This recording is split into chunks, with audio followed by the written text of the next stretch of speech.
Hey guys, it's me, Travis with PlayerProps.ai. This is what we're locking in today for NBA Monday, October 28th. If you're looking for NFL stuff, there is already a video that is on this YouTube channel that I posted, I believe, like 4 or 5 days ago for you guys. We combined the Sunday football and the Monday Night Football plays into one video, so if you have not locked that in, go ahead and do that. Um, Let me see here. We have a lot of games today, which is always nice to see. I think Mondays, Wednesdays, and Fridays are typically good game days for NBA season if you're new to this. So let's go ahead and find something that we like for today's games. First one kicking off tonight. It looks like it's 7 p.m. Eastern time. Pacers at Magic. Magic were embarrassed pretty badly in their last game against Memphis, but we'll just call that a fluke. They're still on track to win the NBA Finals, regardless of what anybody else tells you. Skipping the baby lines. So Jaren Jackson is the first. I mean, I guess Gary Trent Jr. is not technically a baby line. 10.5 is still pretty low. When we go down to Jaren Jackson, he's coming off missing almost every single game except for the most recent one from an injury. And I don't really like to touch people who are returning from injuries. In his first game, he got 13, but again, it was light work because it was his first game, first action since what, April 3rd against Milwaukee. Projections say he's getting 20 or 22 points. His fill-in when he was hurt was what was his name? Almada? Almada in the game, the Magic game here where they destroyed the Magic, got I think 22 points. I think he led the entire Memphis team. So I'm assuming that Jaren Jackson's getting more minutes. What's his projected minutes is 30. I don't know if he's gonna get the full 30, but he's gonna probably get more than he got last game. Um, Again, I'm not a huge fan of injuries, but we'll see what else we can find here. Let's see. Get Gary Trent. So Gary Trent's popping up top, 10.5. His projection's at 19. He barely covered this in his first game. He barely missed in his second game, and then he only got 9 in his third one. So there is a downward trend in the first 3 games. He had 11, 10, and 9. Not enough for me to want to touch that. Let's flip to PRA, my other favorite stat to look at. For PRA, we need the user to have at least 20 or higher to want to touch them. DeRozan is somebody we hit on earlier this season when he had a 22.5 line. And or not 22, 23, because nobody really knew how he's going to be part of the Sacramento offense now that he's on that team. But if we see here, in his first 3 games on his new team, he had 29, 36, and 26. His line is bumped up now where it's 30.5, which I believe the first game was like 23.5 against Minnesota when he went off for 36. Oh, this game's not even. I don't know why I'm looking at this one. This is last year. So yeah, new team 36 and 26. So there's a big difference between these two here.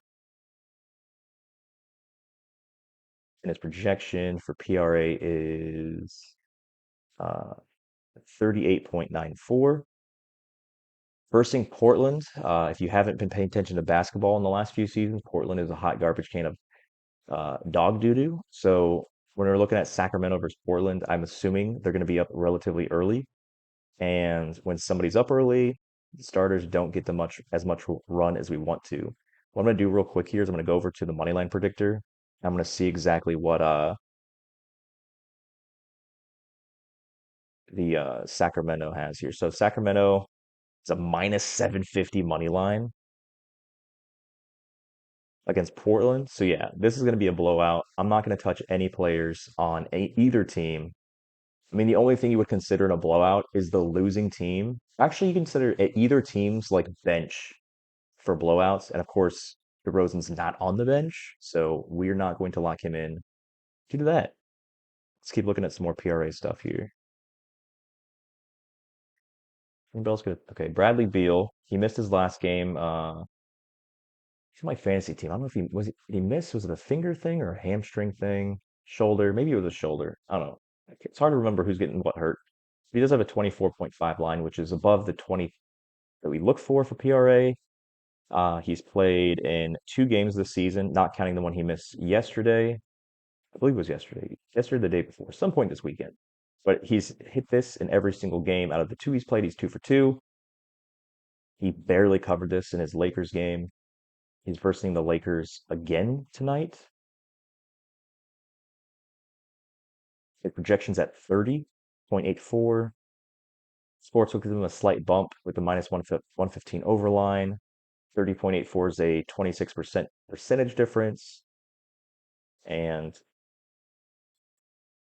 nothing here is telling me that he's not going to.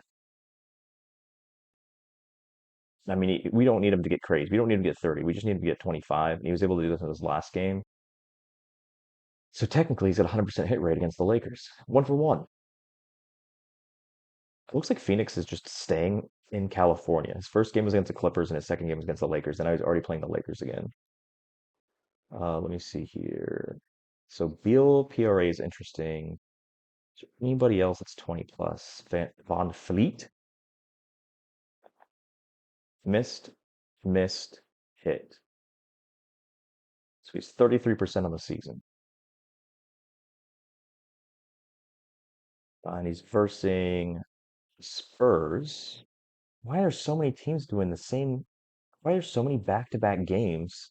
So I was like, I thought like something was wrong with my system. I was like, wait a second. It's showing me the last game they played was against the Spurs, and today's game is against the Spurs. So I was like, oh, something must be wrong with the system of spitting out the wrong matchups. But I just pulled it up, and yeah, there's a lot of people that are already versing.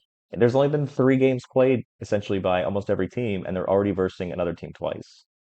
That can't be a common thing. I don't remember that ever happening with NBA. Yeah, that's where my little brain fart was. But yeah, that it looks like it is correct. So passing on DeMar DeRozan because Sacramento is going to destroy Portland, and that means we don't think he's going to get the same exact playing time. He's going to get pulled early. Phoenix and Los Angeles does look like a pretty nice game. Um, Let me double check the spread on that real quick.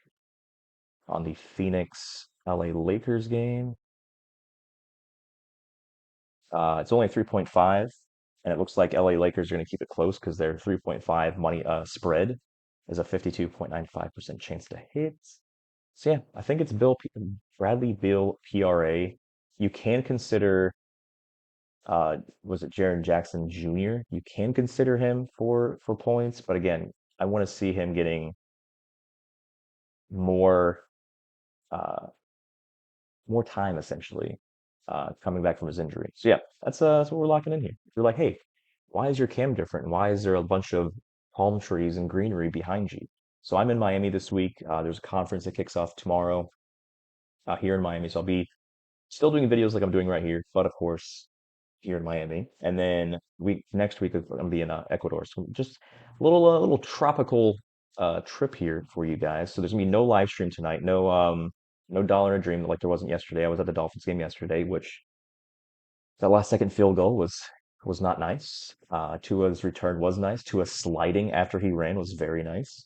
But I don't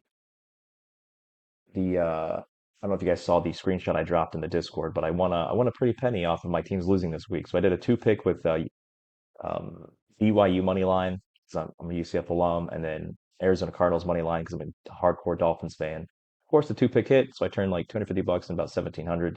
So I'm crying my emotional distress and my team sucking into a $1,700 pillow. So I don't know. I like creating win-win situations, but that has nothing to do with this NBA video, so we're gonna stop it now. Good luck, guys. Let me know if you have any questions in the Discord.